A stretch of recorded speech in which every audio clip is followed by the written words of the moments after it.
ఈ ప్రభుత్వం వచ్చిన నుంచి దగా డిఎస్సి మోసంతో నిరుద్యోగులకు 4 లక్షల మంది ఉంటే అందులో నీ ఇష్టానుసారం కొంతమందికే ఇచ్చి ఈ యొక్క డిఎస్సి మీద టీచర్ ఉద్యోగాలకు సంబంధించి స్పోర్ట్స్ కోటా ఉంటే ఆ స్పోర్ట్స్ కోటాలో సిస్టమ్ ప్రకారం ఉద్యోగాలు రావాలంటే ఎగ్జామ్స్ ఇవన్నీ ఉంటాయి. అవన్నీ పరిగణలోకి తీసుకోకుండా వాళ్ళు చేసిన కార్యక్రమం ఏమంటే వాళ్ళు స్పోర్ట్స్ కోటా సర్టిఫికేట్ ఉంటే చాలని చెప్పి అది ఎవరికి చెప్పకుండా బహిర్గతం చేయకుండా వాళ్ళ అనుమానులకు ఆ యొక్క ఉద్యోగాలు ఇచ్చినారు. ఈ డిఎస్సి మీద మోసం కాబట్టి మేము సిబిఐ విచారణ జరపాలని కోరుతున్నాము. కానీ సిబిఐ విచారణ చేయడానికి మీరు భయపడుతూ ఉన్నారు. అందులో లొసుకులు ఉండబట్టే కదా మీరు భయపడేది. నీతి నిజాయితీ మీరు చేస్తేగినా సిబిఐ విచారణకు ఆదేశించవచ్చు కదా, లేదు. ఇంకా ఈ మెడికల్ సంబంధించి నీట్ ఎగ్జామ్కి సంబంధించి పేపర్ లీకేజ్ విషయంలో యువత అనేది ఢిల్లీ స్థాయిలో ఆందోళన కార్యక్రమాలు చేస్తే నరేంద్ర మోడీ గారు దిగొచ్చి ఇది మంచి పద్ధతి కాదని చెప్పి ఆ యొక్క విద్యాశాఖ మంత్రిని రాజీనామా చేయడం జరిగింది.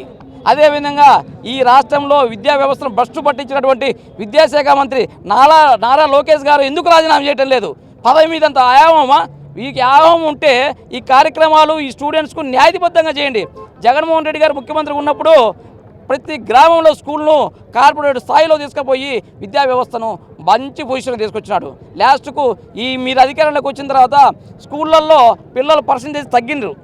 అంటే పిల్లలు పర్సంటేజ్ తగ్గిండ్రు, ప్లస్ మీరు ఇవ్వాల్సిన డ్రెస్ మెటీరియల్ కానీ బుక్స్ కానీ ఇప్పటికి ఇవ్వటంలే. నెల అవుతా ఉంది స్కూల్ స్టార్ట్ అయ్యి. మీరు మీ చిత్తశుద్ధి ఈయన కనపడతా ఉంది. మీరు మీ తండ్రి గారు మాకు నెలవారీగా ఎంత టార్గెట్ అని సంపాదించుకొని పెట్టుకున్నారో ఆ విధంగా మీరు సంపాదనకే దృష్టి పెట్టినారు. కానీ ఈ ప్రజలు ఎట్లా పోతే మాకెందుకు? ప్రజలతో మాకు అవసరం లేదు. మాకు మిషన్లు ఉన్నాయి, ఏటీఎం మిషన్ లాగా పోలింగ్ మిషన్లు ఉన్నాయి. మళ్ళీ మేమే గెలుస్తామని ఒక ధీమాతోటి ప్రజలను మటుకు మానసికంగా ఇబ్బంది చేస్తూ ఉన్నారు. మాట్లాడదలుచు కూడా చాలా విషయాలు ఉన్నాయి. కానీ మేము సూచిగా ఒకటే చెప్తా ఉన్నాము, సిబిఐ ఎంక్వైరీ చేయాలి, మంత్రి నారా లోకేష్ రాజీనామా చేయాలి, ఈ యొక్క ప్రభుత్వము గద్దె దిగాలని మేము కోరుకుంటా ఉన్నాము. ఇది స్టార్టింగు. ఈ యొక్క ఉద్రిక్తలు రాష్ట్ర వ్యాప్తంగా జరుగుతున్నాయి.